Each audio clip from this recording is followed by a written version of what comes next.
Okay. We are back in action, guys. Are you muted? Yeah, I was muted. I was just setting some stuff up.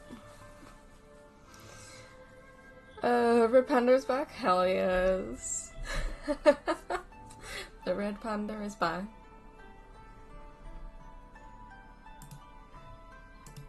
Oh god, I forgot that I have Uki stream tabs real quick. Oh god, no. I need to mute that. Oh no, I don't need to mute it. I need to just pause it.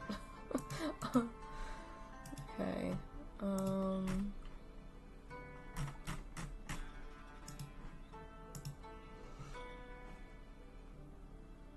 Okay, put that back there, put that there, and we should be good. Alright. Okay, so I forgot what chapter we're on. Are we on chapter 3? We're on chapter 3. Nice. I tried to get myself comfy for this, so I have like this little blanket around me. But I know that I'm gonna get very agitated very quickly. So we'll see. I don't actually remember which page I was even on. I've got the bookmark and everything. I'll put this on. I need to put this on so that the headset doesn't fall off me real quick. There we go, a lot more. You streaming with someone in? Did you already streaming? Oh my god, I wish. I was just tapping his stream from last night because I went to sleep. I watched like probably an hour of it and then I fell asleep during it, so his voice is so calming and very soothing so that I can go to sleep, so already anticipating this from family? Oh god, yeah. But at least I'm not 2 hours late this time. I'm actually on time for streaming, so yeah, hopefully that's good. I also need to do that as well, so that that's finished. Wait, unpacking is on sale? Oh, okay.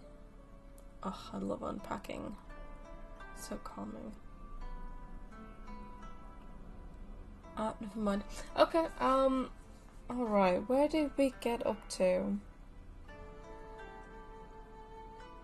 I think we got up to this page, 63. Because I swear we said something about the whole rice on the mountain. And the whole fan in Dufan did not mean rice. It was for the Buddha thing. So we can just carry on from there. While I'm also trying to multitask on PlayStation as well, which is great. Am I missing anything else?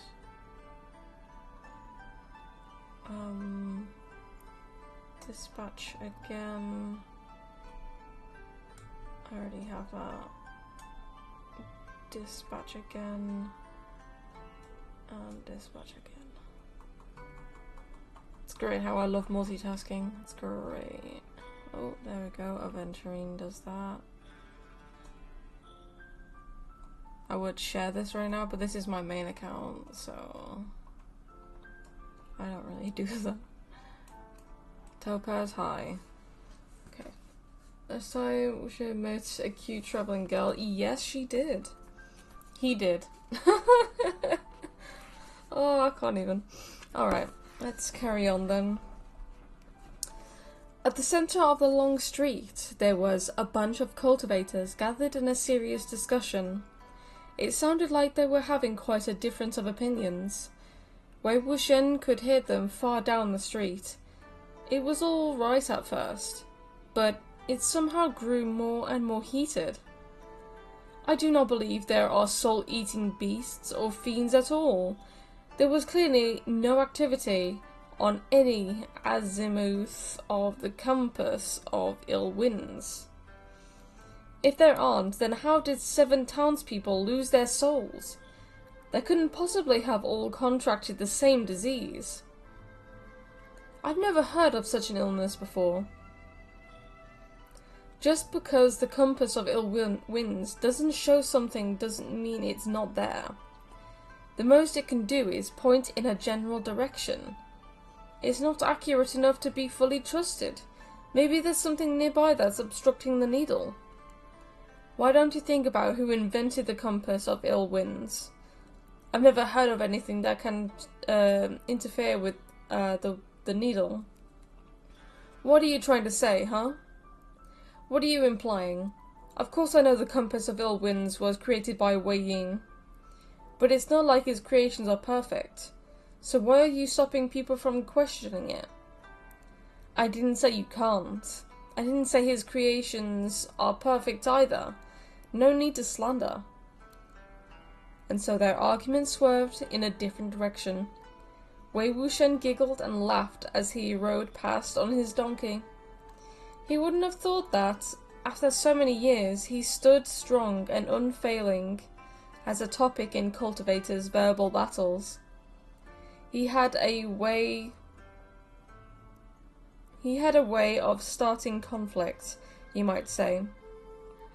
If there was ever a vote on who had the most enduring popularity amongst all the clans, then he was the sure winner. So even when he was dead and long after, he was like the main topic of discussion. Yeah, it's crazy. In all fairness, that cultivator wasn't wrong. The compass of ill winds that was in common use now was only an early version, so it was indeed not accurate enough. He had started on refining it, but it wasn't his fault that his good old lair had been toppled before that was done. So everyone would just have to deal with it and continue using the fallible first version. Or first edition, sorry. Anyway, creatures that consumed flesh were mostly low-level walking corpses, for example. Only refined, high-level monsters or spirits could consume and digest souls. 7 souls had been eaten in one go, too, so it was no wonder many clans had assembled here. Since this night hunt's prey was hardly insignificant in strength, it couldn't be helped that the compass of ill winds would run it into issues. Wei Wuxian pulled on the reins and hopped off the donkey, then grabbed the apple that had been dangling in front of it I'm loving it. Wei Wuxian pulled on the reins and hopped off the donkey, then grabbed the apple that had been dangling in front of it this entire way and tugged it down to its mouth. One bite, only one bite. Bah! Are you trying to eat my entire hand in one bite? He took a couple of bites from the other side of the apple, then stuffed it back into the spotted donkey's mouth. As he was reflecting on how he'd fallen so low as to share a single apple with a donkey, someone suddenly bumped into his back. He turned his head and saw it was a girl. While she was the one who had bumped into him, she took no notice of him at all. Her eyes were unfocused as she was dazed, fixated in a certain direction with a smile on her face. Wei Wuxian followed the azimuth of her gaze. In that direction was a dense mountain top. It was Mount Dafan. All of a sudden, without warning, the girl started dancing in front of him. This dance was feral and threatening, her arms flailing. Wei Wuxian was taking great pleasure in watching the show, but just then a woman came dashing over with her skirt lifted.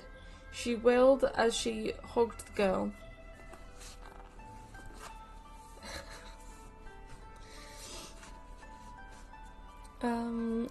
Ayan, let's go back. Let's go. Ayan fought her off.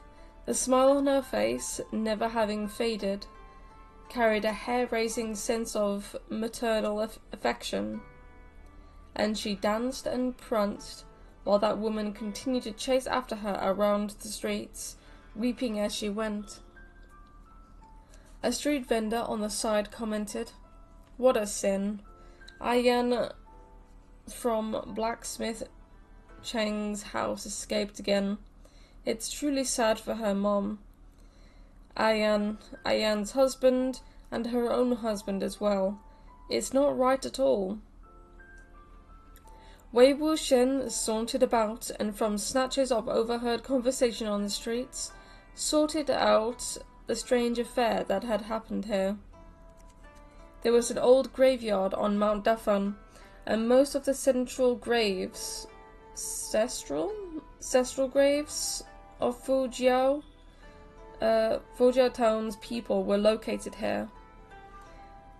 Sometimes they also dug graves and placed wooden markers for unnamed corpses. Many months ago, there had been a stormy night where lightning crashed and thunder drummed, and after a night of being battered by torrential rain, a piece of land from the mountains slid and collapsed. The piece of land, more specifically, was the graveyard. Many of the old graves were destroyed and several coffins were expelled from the earth. Then lightning struck, sending the coffin lids flying and charring black, both the corpses and their coffins. The people of Fujiao town felt very uneasy at this time. They prayed for good fortune and rebuilt the old graveyard in the hopes that would settle things.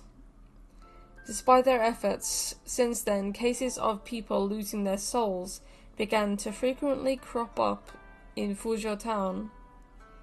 The first one was a deadbeat. This man was a penniless good-for-nothing, spending his days in idleness. But since he always loved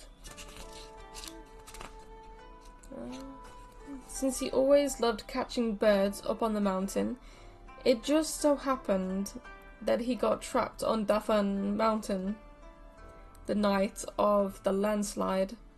He was scared half to death, but at least he was still alive. The curious thing was that it didn't take long after his return for him to suddenly get married. The wedding was conducted with great fanfare, and he declared his intent to do good from that day onward, to accumulate good fortune, and to live the rest of his life in peace. On his wedding night, he got blackout drunk and never got up after lying down in bed. The bride called to him, but he wouldn't respond. It was only after pushing him that she discovered the groom had an empty stare, his body cold. Aside from his breathing, he was no different than the dead. He lay like this, neither eating nor drinking, for many days, then finally buried in peace. Pitiful was the bride, who had only just been married, to be turned into a widow. The second one was Ayan, from Blacksmith Zheng's family. The girl had just gotten engaged, when, the very next day, her fortune husband was killed by a jackal while hunting on the mountain. After learning of this, she was struck by the same affliction as had descended upon that deadbeat. Fortunately, she recovered from the soulless disease on her own after some time. However, it also caused her to become deranged, giggling as she danced outside in front of others. The third one was Ayan's father, Blacksmith Zheng. To date, there had now been 7 people who had fallen victim consecutively. Wei Wuxian mulled this over. This was most likely a soul-eating fiend, not a soul-eating beast. Even though the difference was but one word, they were completely distinct creatures. Fiends belonged to the ghost category, while beasts were of the monster category. In his opinion, all this might be the fault of the old graveyard that had collapsed from the tremors of the landslide. Once lightning struck open the coffins, any ancient fiends that were resting within would be unleashed.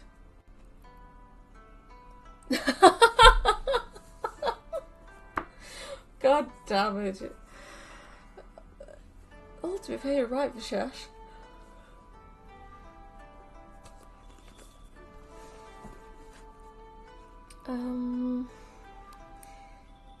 He'd been able to determine if this was really the case once he took a look at the coffins, what the coffins were made of, and if there were any remnants of soul talismans.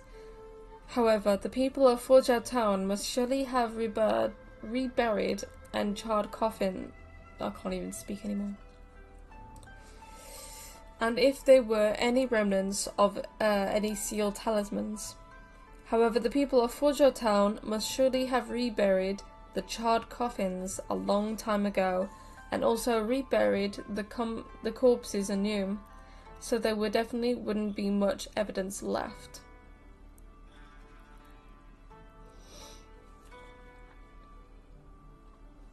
He would have to take the trial that started from Fuzhou Town in order to completely scale the mountain. So Wei Wuxian leisurely treaded up the hill on his donkey. After a while, he ran into a few people descending the mountain with gloomy expressions. Some of them carried injuries on their faces, and they were talking all at once. They all jumped in surprise when they ran into this donkey rider with a face caked in hanged ghost makeup under the darkening skies, and they cursed as they went around him to hurry down the hill. Wei Wuxian turned his head and wondered, could it be that the prey was too difficult to handle, and they were going back empty-handed? He slapped the donkey's hip after a moment's thought and trotted up the mountain. That group groused and complained after his departure. I've never met anyone so unreasonable. Why would the clan leader of such a big clan come here to just fight us over a soul-eating fiend? He already killed plenty of those when he was younger, I'm sure. What can you do? He's the sect leader. Of all the clans to offend, you don't offend the Zhang clan, and of all the people to offend, you never offend Zhang Cheng. Let's just write it off as our bad luck. Pack up and get out of here. Oh, Zhang Cheng is coming. A torch would be necessary to continue into the mountain forest if the sky got any darker. Wei Wuxian walked for a while and was quite surprised to not run into many cultivators. Of all the clans that came, could it really be that half are arguing theory in Fuzhou Town, while the other half are like that group from earlier, trying, failing, and going back empty-handed?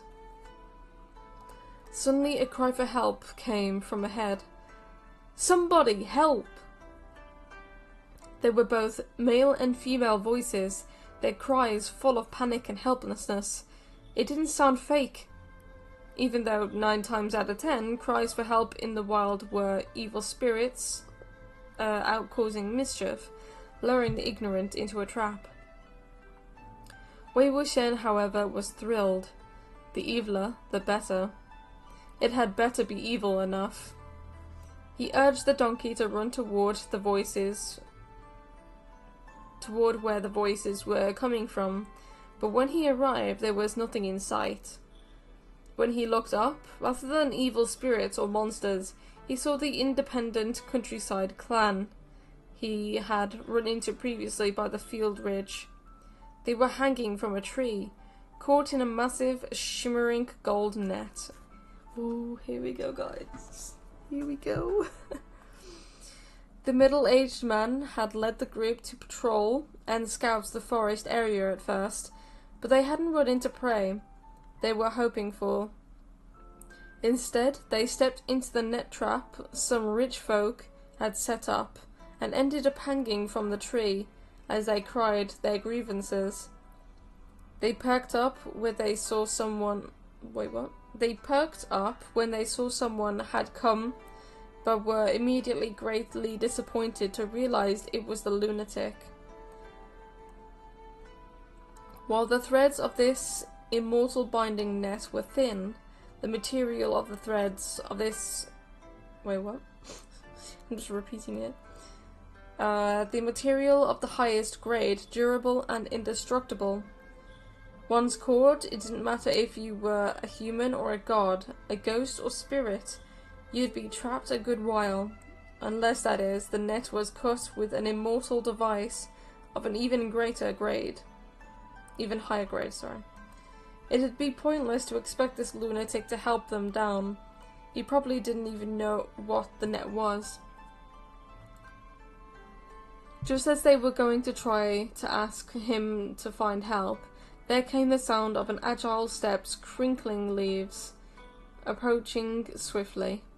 From within the pitch-black woods, there emerged a youth dressed in a light-coloured jacket.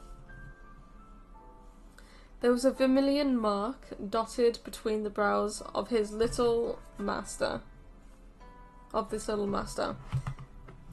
his features were so fine they were almost harsh. Yeah, that definitely explains because he was brought up by his uncle.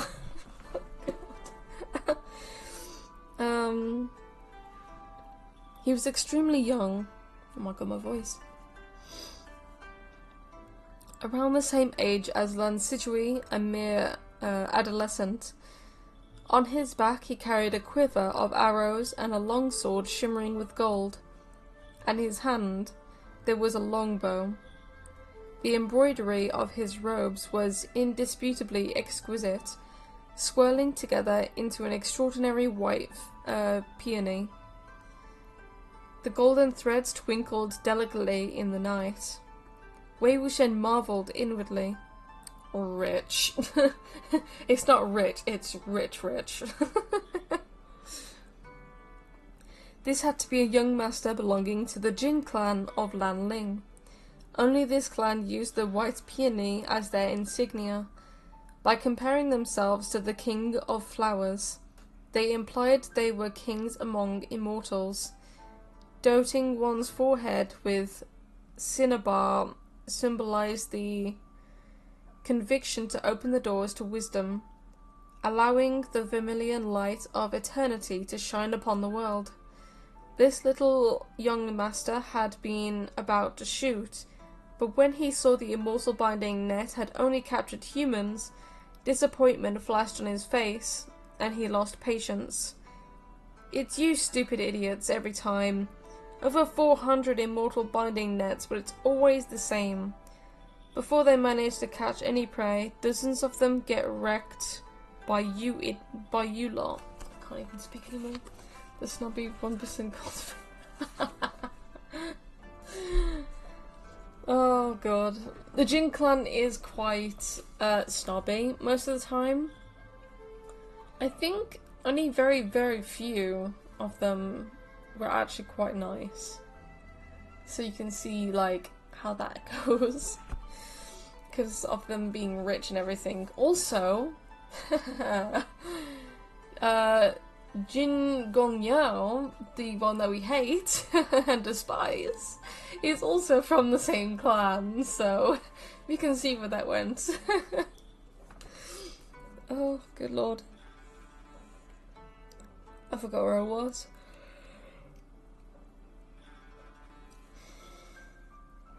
Ah, here we go. The same thought was still foremost in Wei Wuxian's mind. Rich. An immortal binding net was already considerably expensive, and he'd still set up over 400 of them in one go. As expected of the Jin clan of Lanling, an even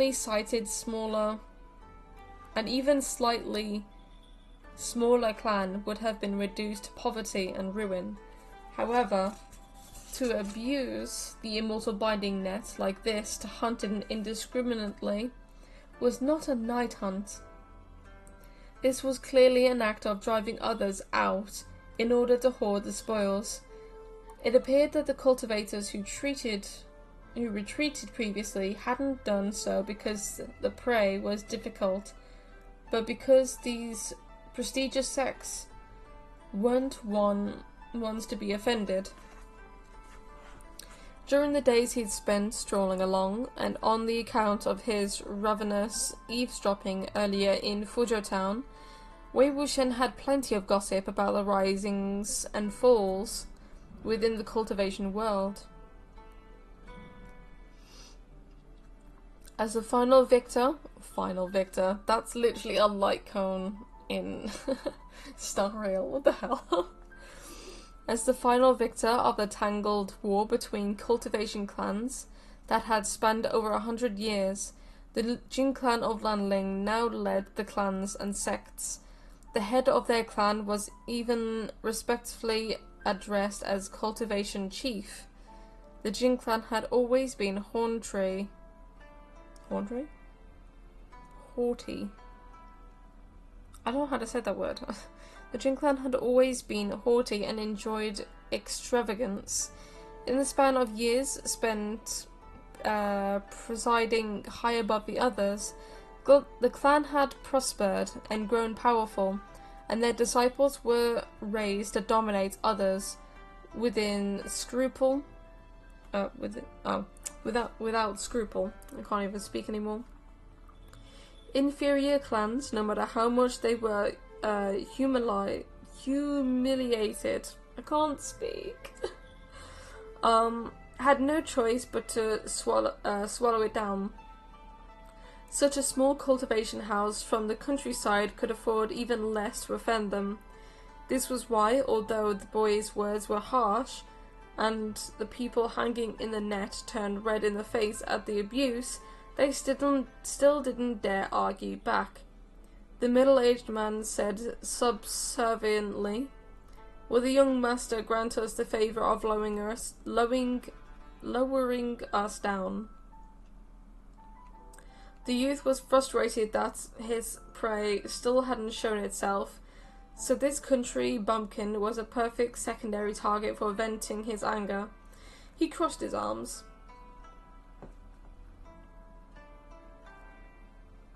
"Stay hanging there so you don't wander around and hinder me again. Once I catch the salt-eating beast, I'll let you guys go, if I remember." If they really hung from that tree the entire night, unable to move, there would be nothing they could do but have their souls sucked out if the thing wandering Mandafan came upon them.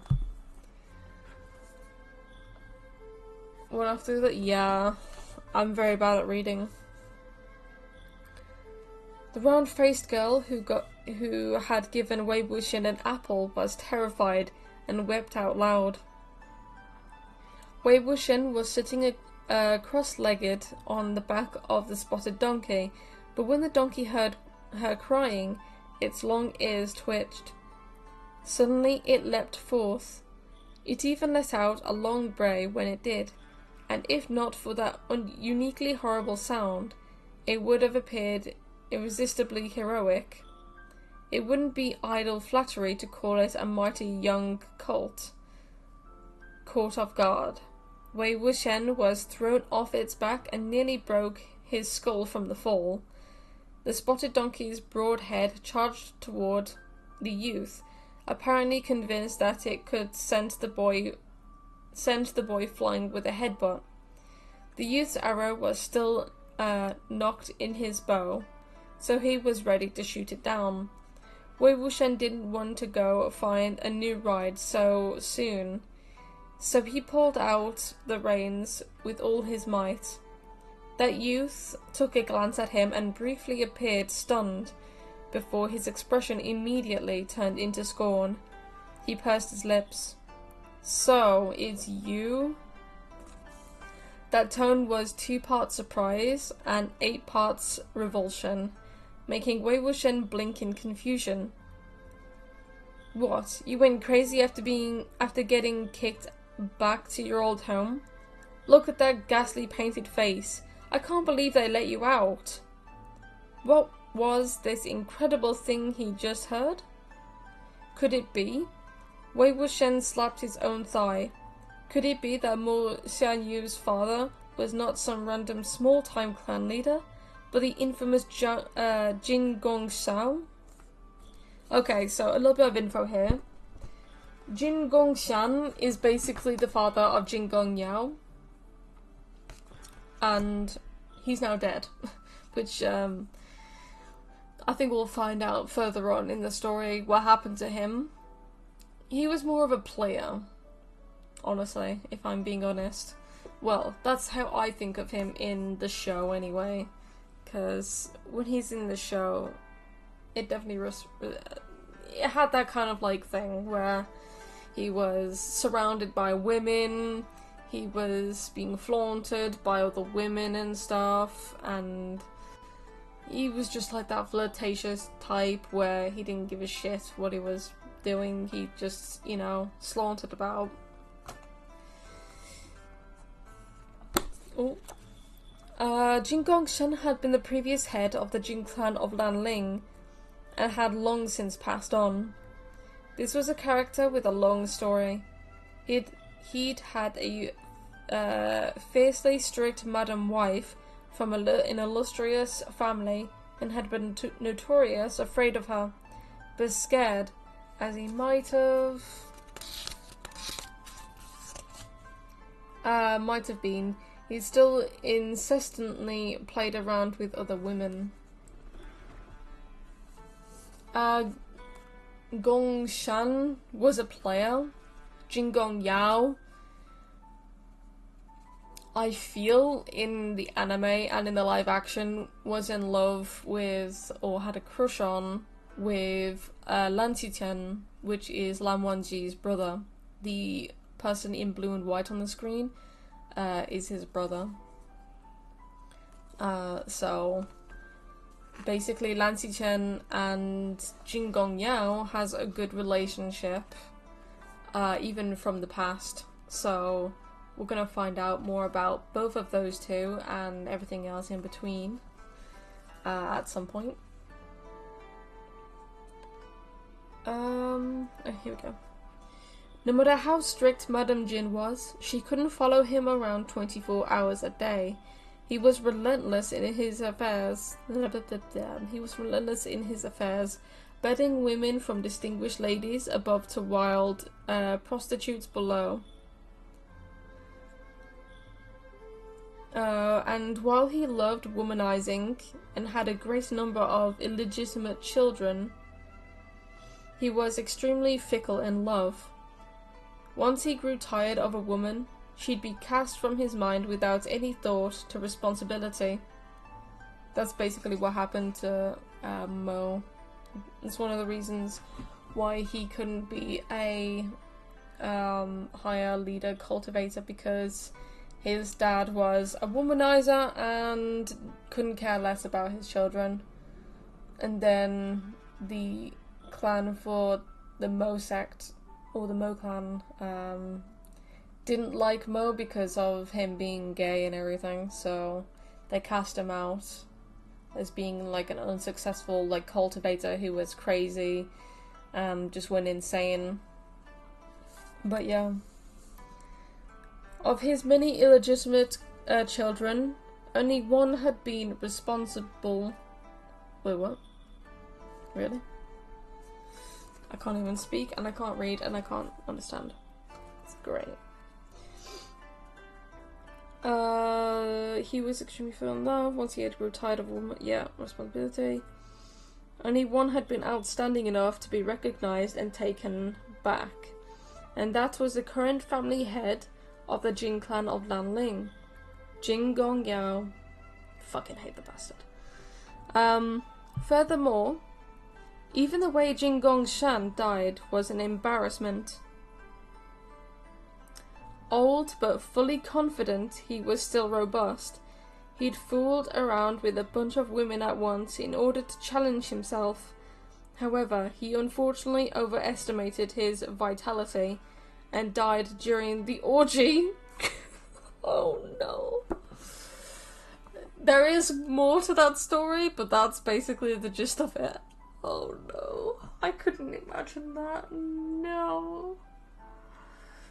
There is an eviler, like, side to that story, so that's not just it. And the way that it happened was not his fault. It's one of the reasons why I hate Jingong Yao. But yeah, the way that he died was just insane to me.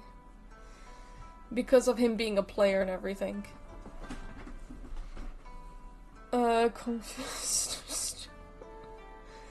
But yeah, the reason why he died was because of Jingong Yao.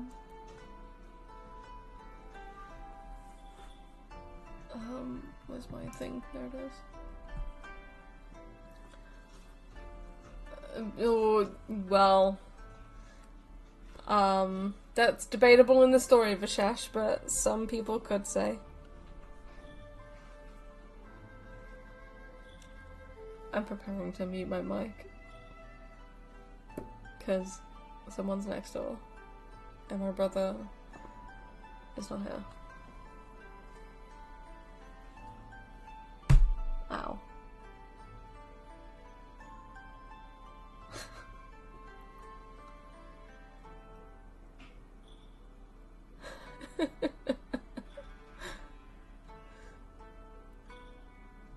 I'm gonna have a quick drink as well. Why not?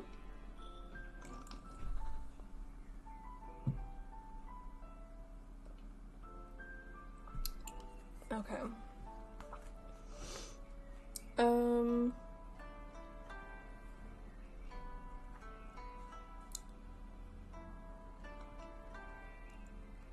Here we go. This was simply too embarrassing to speak of. So the Jin clan of Lanling unanimously declared that the old sect leader had passed due to overexertion, and the rest of the clans, in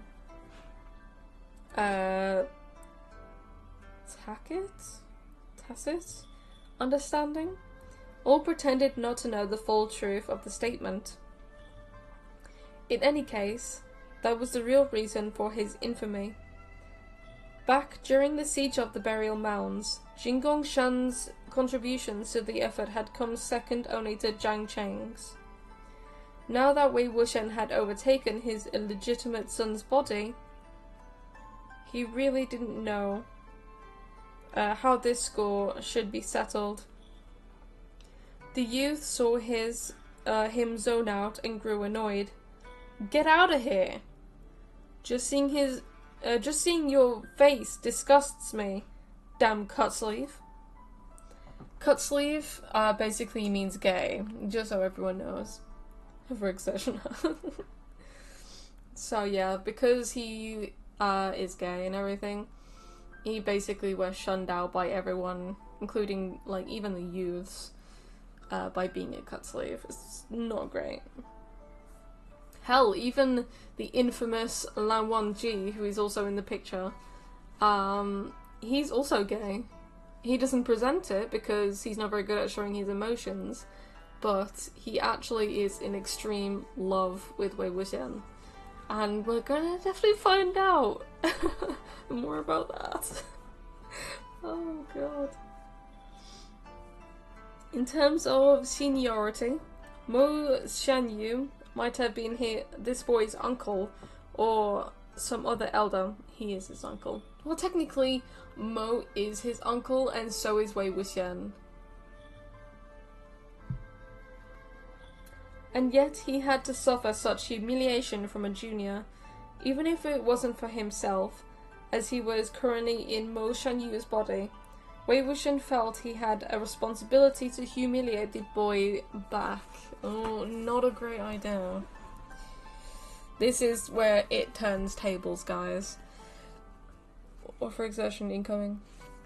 Well, it's more like, some negative emotions and memories are now gonna be flooding in, so be prepared, because, what's happening next isn't great, and, Wei Wuxian hates himself for it. So you can see how that turns out. Here we go. So he countered, "Didn't your mother teach you any manners? Oh, a bad line, Wei Wuxian. Raging flames of fury flashed in the youth's eyes. He pulled the long sword from his back and glowered.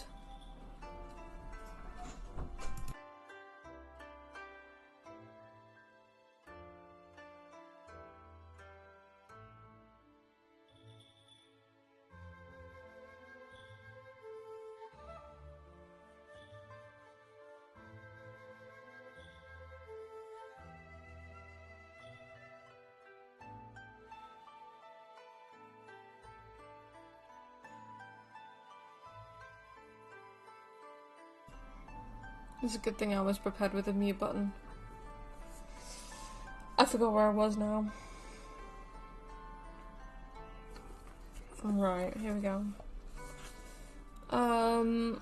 Raging flames of fury flashed in the youth's eyes. He pulled the long sword from his back and glowered. What did you say? The sword shimmered gold. It was clearly a rare, high-quality weapon that would be out of many clans' reach, even if they hustled their entire lives. Wei Wuxian studied it, fixated, and felt the sword appeared rather familiar. But he'd seen plenty of high-quality swords that glowed golden. So he didn't think too deeply on it. He only twirled a small pouch in his hand.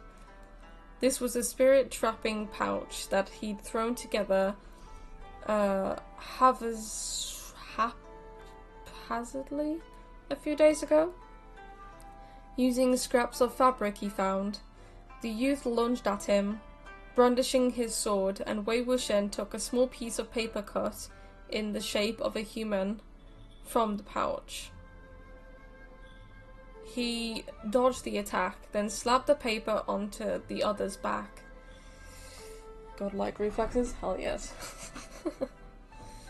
The youth was already swift, but Wei Wuxian had plenty of experience in tripping people and slapping talismans onto them, so he was faster.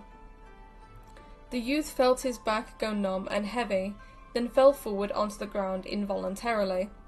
The sword dropped to his side with a clang. He couldn't get up, no matter how hard he tried. It was as if Mount Tai was sitting on top of him. More specifically, it was a ghost that had died gluntly, that clung to his back, crushing the breath out of him. While the little ghost was weak, it could easily take care of a brat like this. Wei Wuxian picked up that sword, weighing it in his hand, and then swung it at the immortal binding net, snapping it. The Cultivation family dropped to the ground in sorry confusion, then ran away in a hurry without a word. The round-faced girl seemed to want to expect thanks, but her elder dragged her away. Want to express thanks, sorry. Afraid that the young Master Jin would hold an even deeper grudge should she say one more word. This is where Wei Wuxian meets an old wink wink friend. Well, technically not, but you know. The youth on the ground yelled angrily, "Damn Cutsleeve! Look at you, going down the demonic path, just because your spiritual power is too weak to cultivate into anything worthwhile. You watch yourself. Do you know who's here today? I'm gonna..." Wei Wuxian clutched his heart insincerely. I'm so scared. The cultivation method he had employed in the past was denounced by the public. It harmed the cultivator's constitution after prolonged practice, but it allowed for speedy success and was unrestricted by one's innate spiritual prowess and natural talent, which was why it was an extremely tempting path. There was never a shortage of people who craved shortcuts in their training, and so this youth also thought Mo Xianyu had strayed from the right path after being driven out by the Jin clan of Lanling. It was a perfectly logical suspicion, and it saved Wei Wuxian from further unnecessary trouble. The youth tried to push off the ground, but still couldn't get up after several attempts. His face was flushed, and he clenched his teeth. "If you don't remove this thing, I'll tell my uncle, and you'll be dead." Wei Wuxian asked curiously, "Why is it your uncle and not your dad? Who's your uncle?" Oh, here we go, guys.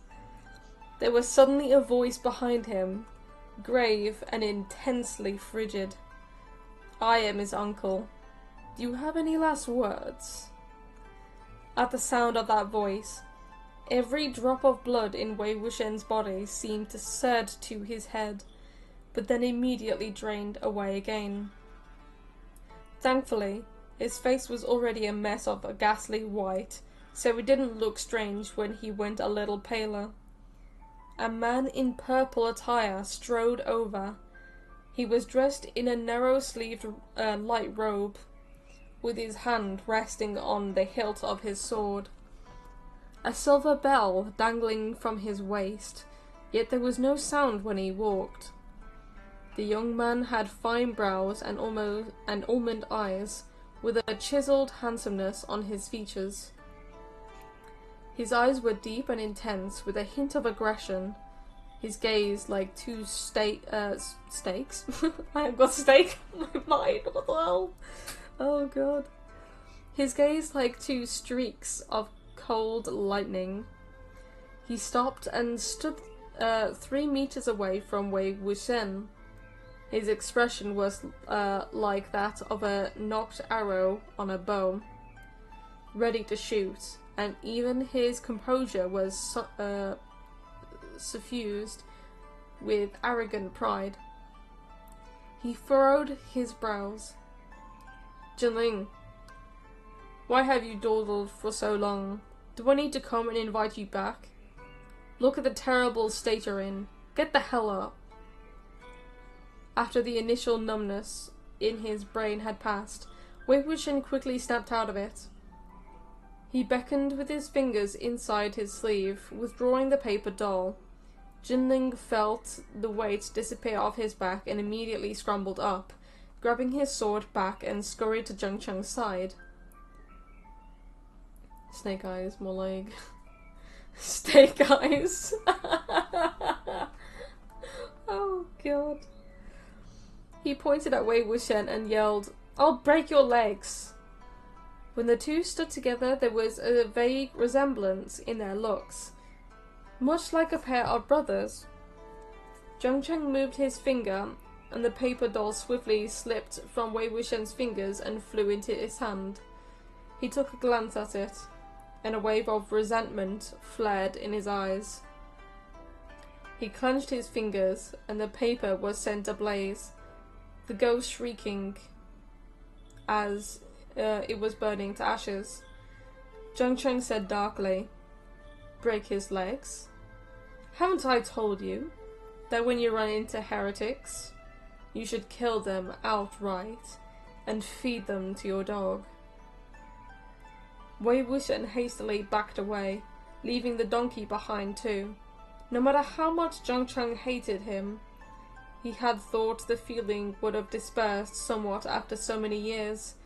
Who would have thought it wasn't that easy? Not only was the hate still there, but it had thickened with time, like a jug of aged wine, and that rage was taken out on every cultivator who imitated him. There's also a picture with Zhang Cheng and Jinling. It's a very interesting piece of artwork. I do like this. I like how they've done that. It's pretty cool.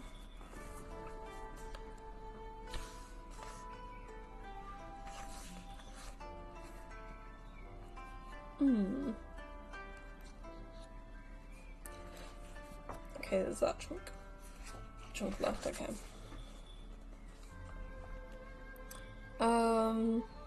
There were many people behind them standing guard, and this time Jinling attacked with greater ferocity. Wei Wuxian slipped 2 fingers into the spirit trapping pouch, but just as he was about to move, a streak of blue flashed. It was the glare of a sword clashing with Jinling's sword, and it shattered the golden shimmer of his high-quality blade in an instant. Ooh, here goes!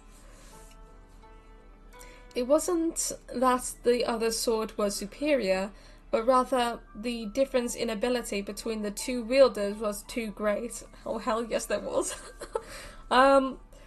Sorry, I'm a simp. Wei Wuxian had... wait, what? There's 2 hads in this sentence. This does not make any sense.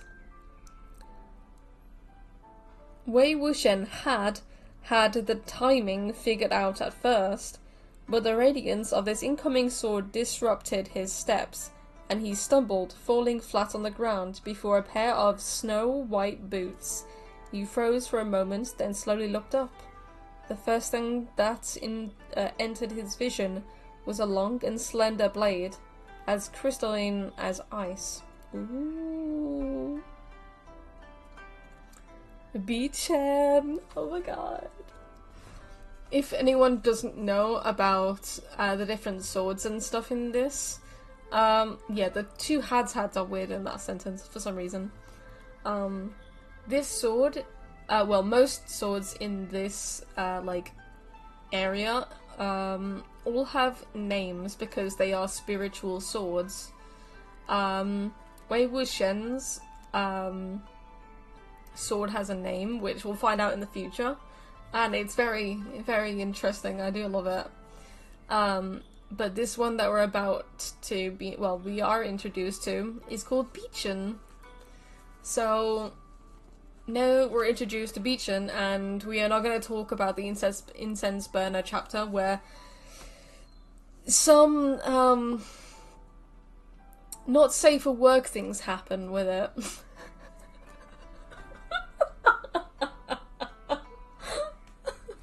I'll say that much.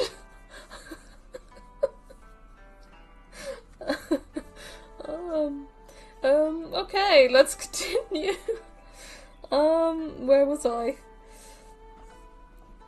This sword was famous in the cultivation world, and Wei Wuxian had... There's 2 more hads in there. Why are there hads too?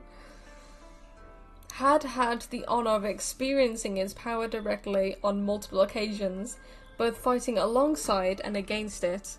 The hilt was forged from pure silver that was refined by a secret method, and the blade was extremely thin, clear and transparent. It emanated the frigid air of ice and snow, yet it could cut through iron as if it were mud. Thus, while the sword appeared light and agile, and transcendently airy, it was extremely heavy, and no ordinary person could possibly swing it. It was the sword Beachem. The blade reversed and... Wait, what? With the sword?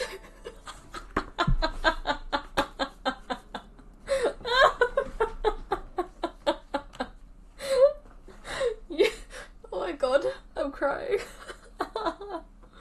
Oh my god, yeah. I can't wait till Incense Burner chapter. I want to know which end of Beachem was usually. I think you can guess. You know, I think it's pretty clear what end is being used. I think we'll get to that good stuff in the last book, because the Incense Burner chapter is in the last book of the novel series, so unfortunately we have to wait for another 4 books before knowing any of that. Oh god. Oh man. Oh, this is so funny. Let's just say there are some very interesting things that happen in this show and in this novel. Mostly because of Wei Wuxian being so mischievous, and he likes the attention.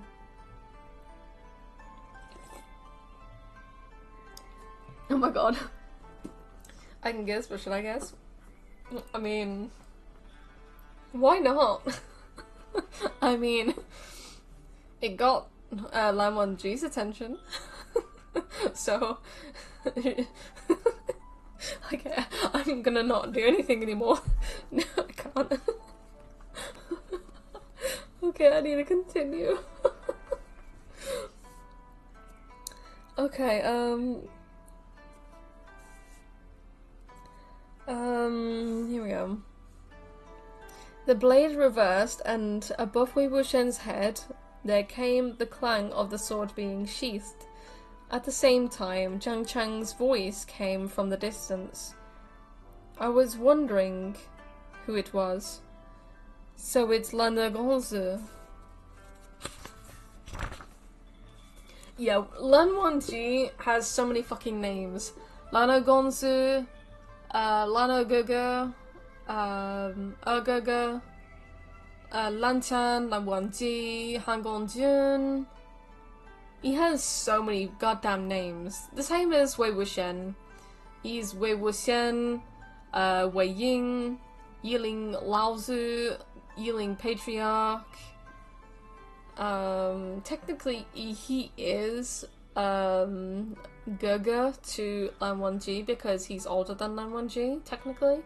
Even if he is in the body of Mo, he is technically older than Lan Wangji, which is weird to think because he looks way older than Wei Wuxian in his, like,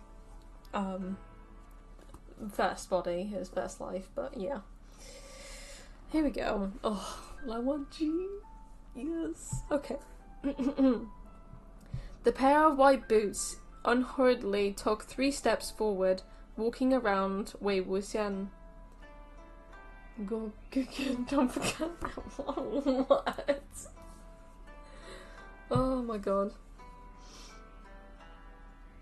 Another name for him is Hot.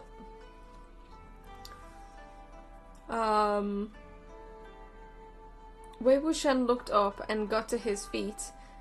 When he brushed past the person, the two locked eyes for a brief second, seemingly accidentally.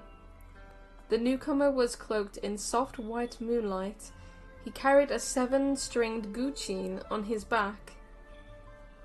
It's like an instrument that he also played when he was getting the whole evil spirits and stuff before to stop. The body of the instrument was narrower than the usual standard and ebony black in colour, but soft in the lustre of its wood. A cloud-patterned ribbon was fastened around this man's forehead. The man was exceptional in both looks and elegance. His skin was fair, and his features were refined and smooth jade. The colour of his eyes was abnormally light, almost like coloured gaze. Oh, god damn it. And it made his gaze appear overly cold. He may seem cold to everyone else, but to Wei Wuxian, god damn, those eyes, it could be like puppy dog eyes to Wei Wuxian. I'm not gonna lie to you. Like, I think Wei Wuxian is now obsessed with his eyes, and also obsessed with other things of his, but his eyes are really nice. And to everyone else, they appear cold and expressionless and emotionless because he doesn't really talk to people. He's not very good at talking to people, and that's one of the reasons why he didn't confess to Wei Wuxian earlier on. But to everyone else, he's emotionless and, like, he's cold towards everyone else because he lost Wei Wuxian. And he's just trying to go on day by day and still trying to think if Wei Wuxian came back to life. We'll have some more interactions with him further on down the line, but oh, never mind. I'm excited for some parts in the future. Never mind. I can't say much more than that. Oh god, Wei Wuxian. Oh, good lord. If you think that it's bad with Jin Gongshan being very flirtatious and womanizing, blummin' hell, you haven't seen Wei Wuxian yet? Oh god.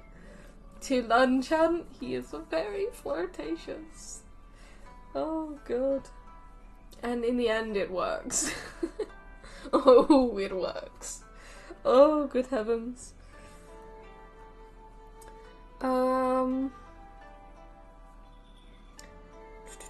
Where was I? I don't even remember. There was a frostiness in his expression which was stern enough to appear stiff. Even when he saw Wei Wuxian's currently ridiculous-looking face, he appeared unperturbed.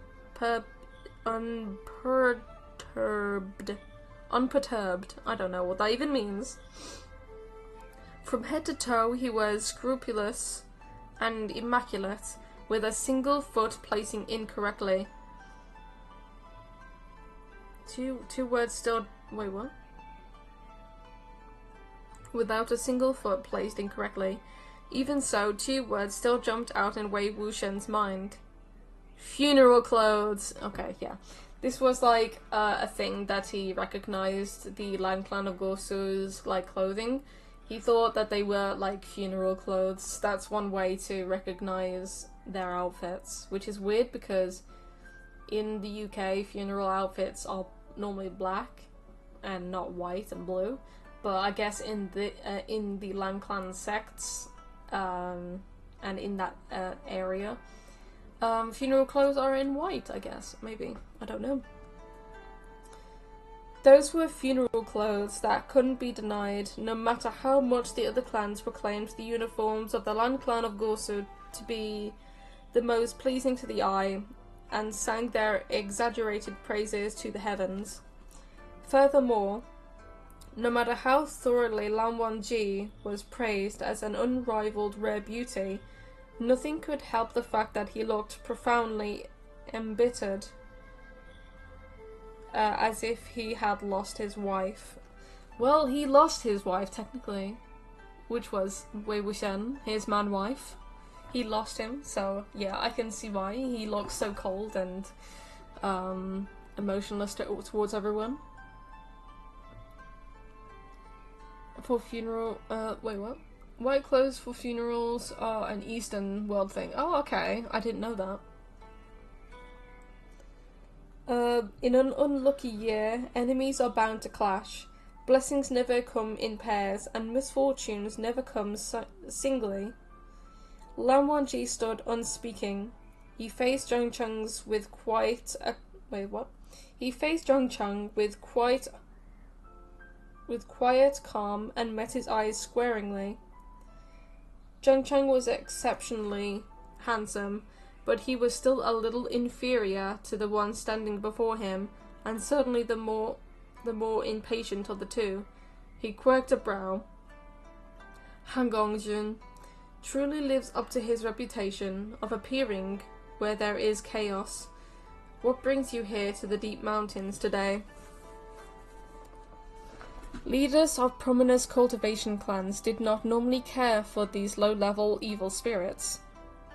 However, Lan Wangji was an exception. He was never picky about his night hunt prey, nor would he refuse to appear if the nefarious creature wasn't tough enough or it would not earn him any acclaim. He would attend as long as there was a plea for help, and it had always been that way, ever since he was young. Thus, appearing where there is chaos was how the people appraised Han Gongjun's night hunt expeditions and praised his character. The way Zhang Cheng used the phrase was not complimentary, however, and the juniors attending behind Lan Wangji all felt a little uncomfortable with his tone. Lan Jingyi was the blunt and outspoken sort. "Isn't sect leader Zhang here too?" Zhang Cheng replied coldly. An elder is speaking. Who are you to interrupt? The Lan Clan of Gosu pride themselves on being a clan of etiquette. this is what disciples are being taught? Lan Wangji, who didn't seem to want to exchange any words with him, sent Lan Sidgui a look. The latter understood. Let the juniors speak to each other, and so Lan Sidgui stepped forward and turned to Jin Ling to reply. Jin Gongzi, the Night Hunts have always been a fair competition among the clans, but Jin Gongzi has set up nets all over Mount Dafan and made it difficult for the cultivators of other houses to tread, for fear of falling into traps. Does this not violate the rules of the Night Hunts? Boy wife? Hell yeah. He makes for an interesting wife, I can tell that much. He's a male wife to Lan Wangji, but most of the time he's just there for the looks and for just being there with Lan Wangji. Lan Wangji doesn't care if he does anything, like cooks, cleans and stuff like that. He doesn't care because he's literally got money to spend on Wei Wuxian, but he's mostly there just so that he can be with Lan Wangji because of them being in love and everything. So Lan Wangji doesn't care if he does anything for him. He just wants him to be with him. If that makes any sense to anyone. He doesn't care if he does anything. I mean, if he wants to do things, then he can. But Lan Wangji basically wants Wei Wuxian to just be there with him and be alive with him. And whether or not he acknowledges him as his boyfriend, his husband, or just being a friend, he just wants him to be with him. Trophy boy wife? Hell yeah. He's definitely the trophy boy wife. Oh, okay. Jin Ling's cold expression was cast from the same mold on his uncle's. What can I do if they step into traps due to their own stupidity? I must capture my prey. Everything else can wait. Lan Wangji wrinkled his brow. Jin Ling was about to say more, when he suddenly realized he couldn't open his mouth, nor produced any sound from his throat. He paled in panic. Okay, from this point, basically, the Lan clan has this ability where they can mute people so that they cannot talk, ever. Well, they can, but it'll wear off eventually if they don't do it manually.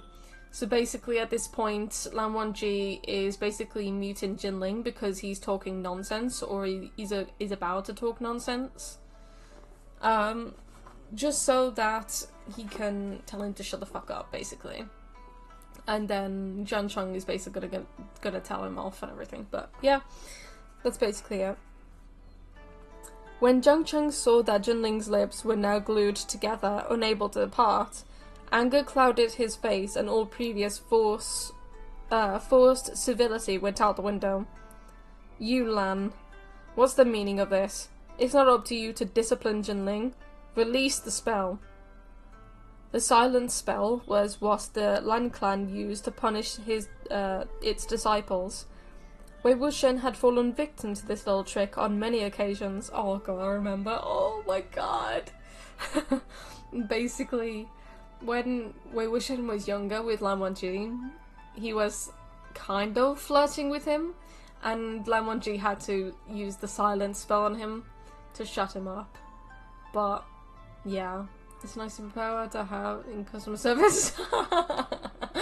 That would get you into trouble though. You would get fired for doing that. While it was not complex magic by any stretch of the imagination, only those of the Lan family could undo the spell. If one attempted to speak by brutal force, then either their lips would be torn to shreds by the effort, or they'd lose their voice for days.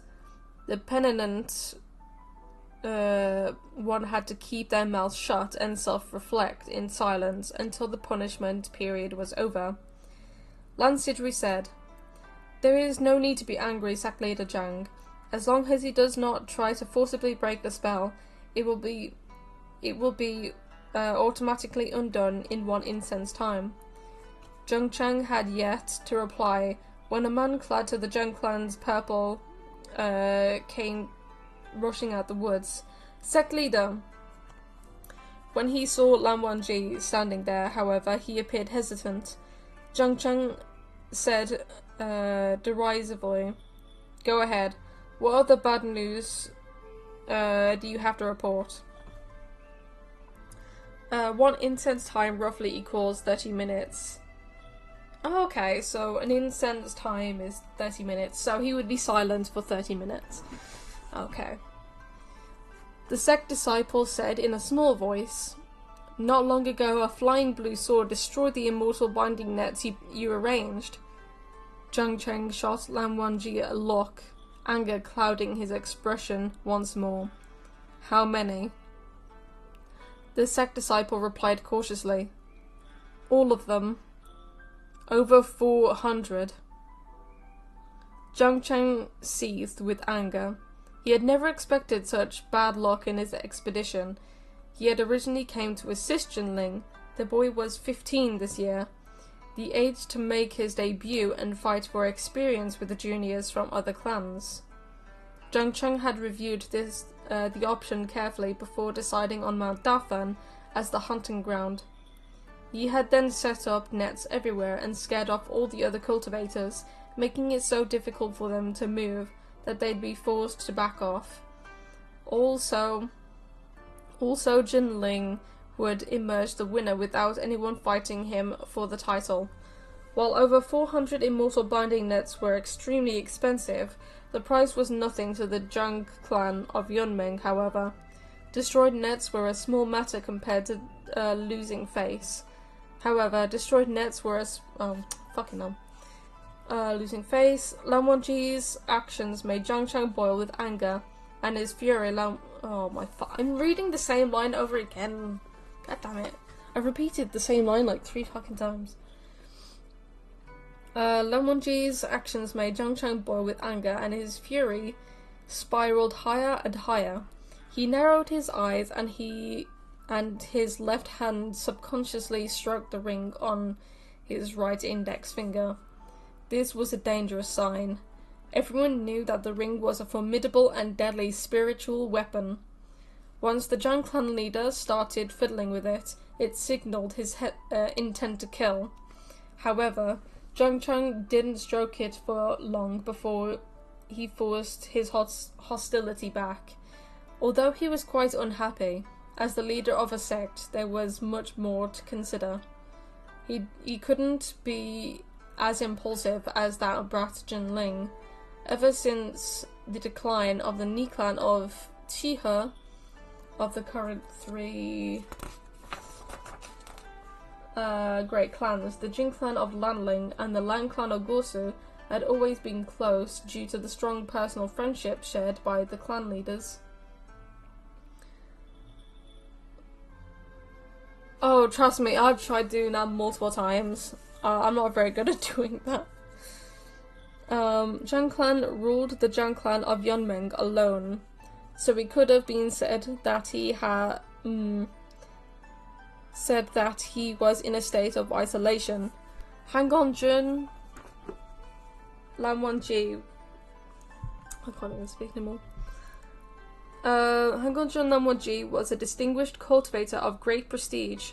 In addition, his elder brother, Zuojun, oh yeah, I forgot about Zuojun. There was La Xiqian. What was the other name for him? I think it was Ayuan, I think. Was it? Ayuan? Or is that something else? I don't remember. There's multiple fucking names for everyone. Was the clan leader of the Lan clan of Gosu, and the two brothers had always gotten along well. Overall, it was best if Zhang clan kept things peaceful instead of giving in to his violent urges. Furthermore, Zhang clan's sword Sandu had never formally crossed with the Lan Wangji's sword Bichen, so no one knew which was the better blade. Although he had on his hand the family heirloom ring Zidian, Lan Wangji's Guqin, also named Wangji, was equally renowned. Zhang Clan loathed being at a disadvantage in a fight, so unless victory was absolutely certain, attacking Lan Wangji was not within the realm of consideration. Zhang Cheng slowly withdrew his left hand, which had been stroking the ring. It appeared that Lan Wangji had set his mind to interfere in this affair, so continuing to play the role of the villain would only cause trouble. He would simply have to remember this for the time being. After weighing his options, Zhang Cheng turned his head, and he saw that Jinling still had his hands covering his mouth angrily. Since Han Gongjun wants to punish you, take the lesson this once. It's not easy for him either to manage the juniors from other clan.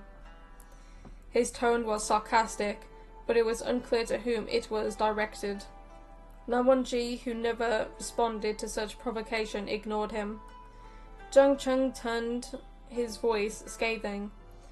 What are you standing around for? Waiting for the prey to run into your sword itself? If you can't catch the creature here on Dafan Mountain tonight, then you needn't come to me again in the future. Jinling shot Wei Wuxian a death glare, but didn't dare to glare at Lan Wangji, who'd been the one to punish him into silence. He sheathed his sword and bowed to the two elders, then left with his bow in hand.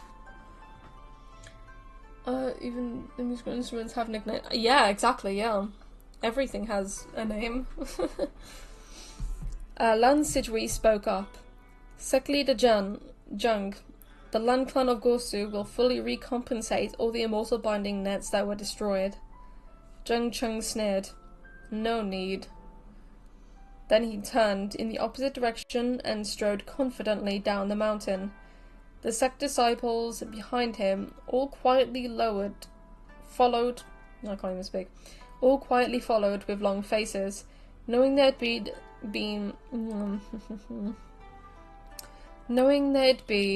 an inevitable round of punishment upon their return. After they had gone, Lan Jingyi posed a general question. Why is sect leader Zhang like that? Then he remembered his Lan family upbringing and the rules against speaking behind another's back. He snuck a scared peek at Han Gongjun before shrinking back and shuttered up. Lan Sidri gave Wei Wuxian a light smile and said, We meet again, Mogonzi. Wei Wuxian forced a smile, but it was Lan Wangji who spoke instead. His order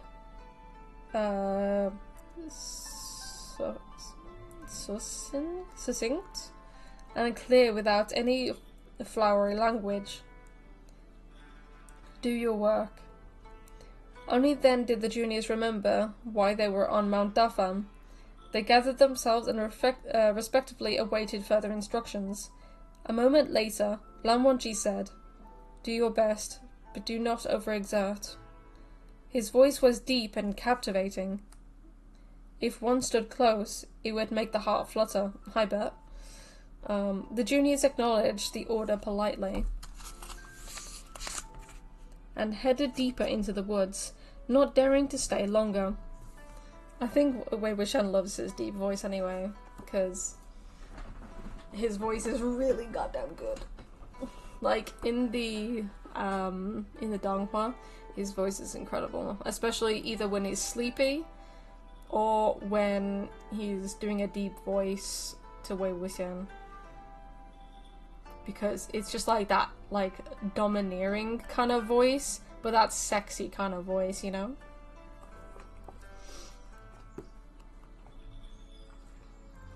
Wei Wuxian thought to himself that Zhang Cheng and Lan Chen really were two completely different people. Even their methods of instructing juniors were considerably opposed. Just as he was thinking this, he suddenly saw Lan Wangji give him a nod, curt and almost imperceptible. It made him unconsciously pause. Lan Wangji had been painfully serious ever